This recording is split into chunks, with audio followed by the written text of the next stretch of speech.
L'abonnement et la cloche sont comme les likes, rien ne les arrête. Et il en sera ainsi tant qu'il y aura des hommes prêts à lâcher un commentaire. Mon trésor, c'est à l'équipage Killer Bee que je l'ai laissé. Partez vite à la recherche des vidéos de Neil le Soubéran, si vous n'avez pas peur de l'aventure. Bzz les abeilles. Alors avant de démarrer cette vidéo, je voudrais déjà remercier le Kaioken Bar eSport à Aix pour la semaine qu'on a passée avec Gonzaro. C'était vraiment un truc de fou. C'était lors de notre showcase en fait simplement. C'était super génial. Je remercie aussi du coup au passage le Camp des Rêves comme chaque année pour leur accueil magique au Médiéval de la Garde. Le vlog d'ailleurs si vous voulez le voir est déjà disponible sur Instagram.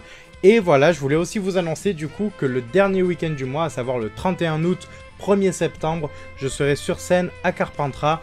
Premièrement pour vous parler de manga sur une conférence sur l'évolution des mangas avec des mangaka qui seront présents. Mais aussi, deuxièmement, simplement pour présenter le concours cosplay. Alors j'espère que vous serez nombreux à participer. Donc aujourd'hui on se retrouve pour une vidéo que j'attends depuis très longtemps. Une vidéo sur Othello, le maître des potions. Severus Othello. Othello Slughorn, que dis-je, le grand Shinigami. Comme vous le savez, mon rythme sur Black Butler a ralenti, étant donné qu'il est calqué sur le rythme de parution, et aussi sur le nombre de chapitres.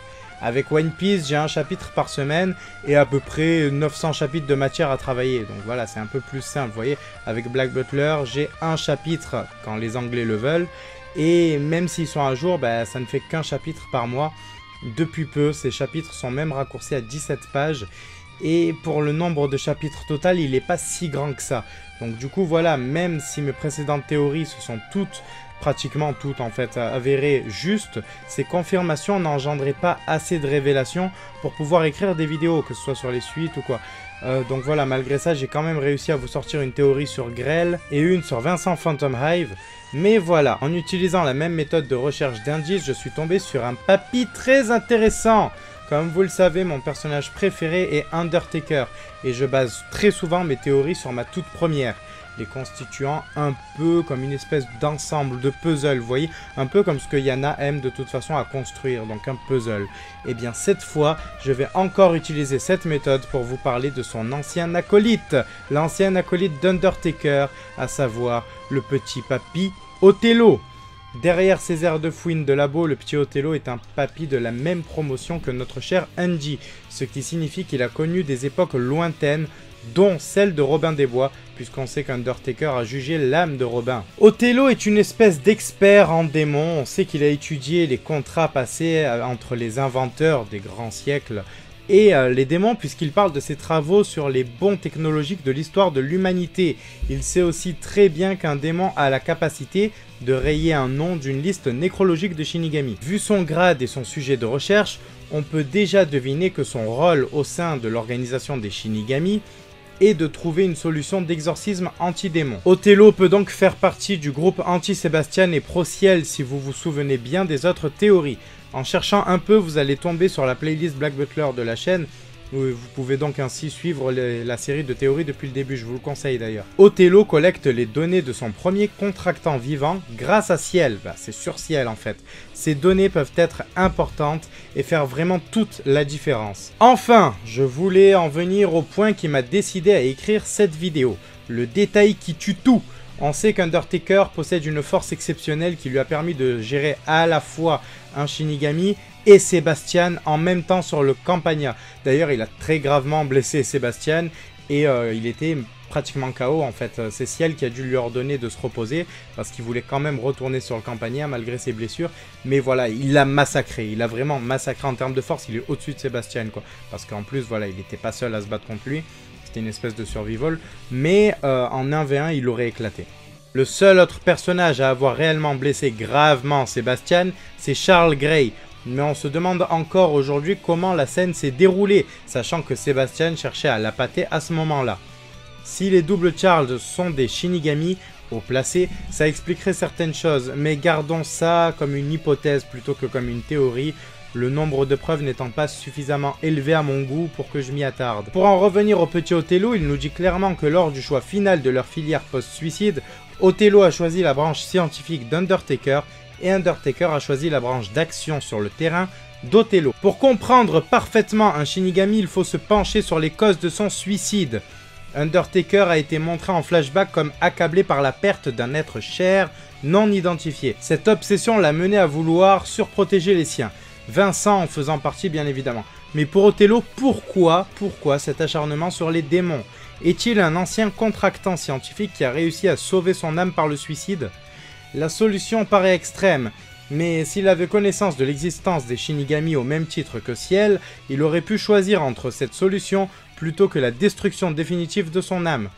Cette solution réglerait tous les problèmes. On peut aussi voir plus simple en se disant que c'est un scientifique qui n'avait pas de quoi assouvir ses envies à son époque et qui a pété une durite à cause des limitations de son temps. Mais voyez donc ce que cet échange de filières signifie. Undertaker a explosé Sébastien, on va pas se le cacher, on va pas se mentir.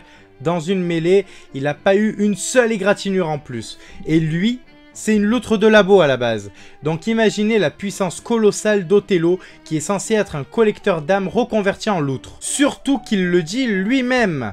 Chacun d'entre eux est encore plus doué dans ce que l'autre fait. On dirait une prophétie d'Harry Potter mais c'est la réalité. Donc Othello qui sort enfin la tête de son labo et qui a passé des siècles et des siècles à étudier l'anatomie de Sébastien comme vous en rêvez toutes et tous, ça j'en suis sûr.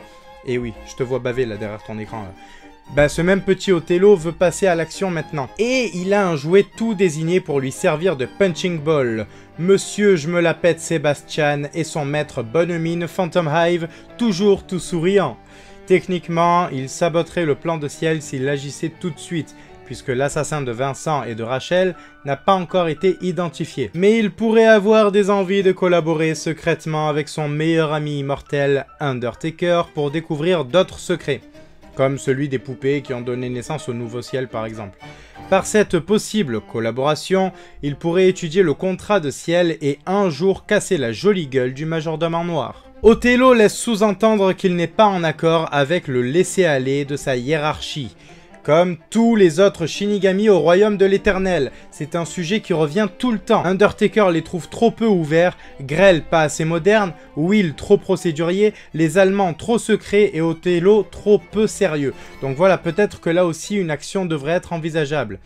Comme par exemple une refonte totale du conseil d'administration. Je pense aussi que les Shinigami dissidents devront se réunir un jour ou l'autre et faire partie des plans de ce cher Undertaker. On nous parle d'eux, mais seul Andy est connu des lecteurs. Encore un point au scénario que Yana Toboso laisse dans l'ombre pour nous inciter à nous accrocher aux pages de ce superbe manga. J'ai plus de voix. Je vous dois d'ailleurs encore au moins 2 ou 3 vidéos complètes sur son œuvre prochainement. Laissez-moi gérer l'emploi du temps pour ça et vous aurez votre contenu au plus vite selon les autres demandes. Mais posons ici le récap de ce qu'on a vu. Othello a une attirance morbide pour les démons et les cadavres de leurs contractants. Son suicide est lié à son trait de personnalité le plus fort, comme pour chaque Shinigami, et il s'agit donc là de soif de savoir, ou alors simplement d'une histoire liée à un démon. Sa puissance physique est en théorie supérieure à celle d'Undertaker, mais son génie se situe en dessous.